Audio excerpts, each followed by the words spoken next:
Well, last week, a Ukrainian-based feminist group called Femin opened their new Paris headquarters. And they didn't do it quietly. These women were loud and they were naked. That's right, defending their actions. One of the women of Femin said, it's still a world dominated by men, where women are slaves and where women still do not earn the same or have the same opportunities. So we have to start again. It's the clothing fight all over again. But should we still be fighting that feminist battle with our bodies, or has the conversation moved? Joining us to discuss that today in our Google Hangout, we have Kongit Farrell, mental health therapist and published author in Los Angeles, Sheila Hageman, an author of Stripping Down, who's joining us from Stratford, Connecticut, Alex Fredericks, public health professional and pop culture analyst in San Francisco, and finally, Marina Galperina, feminist and Femin member in New York. Well, what it appears to me is that these young women are what they're doing is creating a platform for ejaculation and not liberation. And so I have the question, what is the goal of exposing the breast and saying we are pretty and sexy? Is it to make someone aware of your cause and then make a call to action? I just kind of don't understand what happens after the initial aha.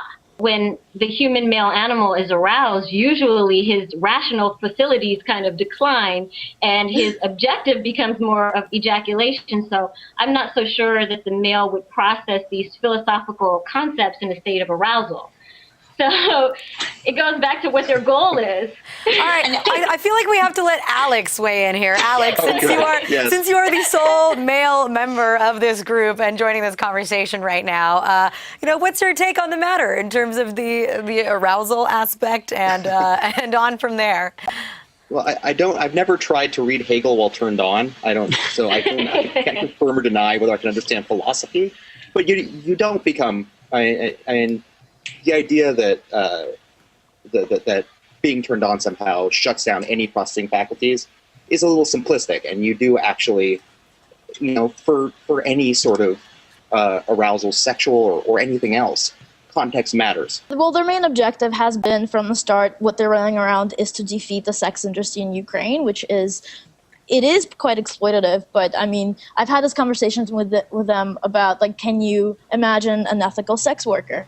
Absolutely. They cannot at all imagine an ethical sex worker. And I've said, I know people that are my friends that are, that do these things that you would deem, pornography, whatever. They would do these things you deem immoral, that there's no way they could be doing it unless a man was making them doing it and was exploiting it, which I think is a simplistic view of feminism. Let me ask you guys a question. Hold on. I got a comment here from Elliot Klein. I can't blow it up, unfortunately, but so what would happen if there were male member protests? By member, I'm assuming he means genitalia. I don't know. I mean, if men were to do things like this, who knows what the cause would be? What is your objective? What is your objective? So you have flash bombed me, you have glitter bombed me, you have shown me your breasts.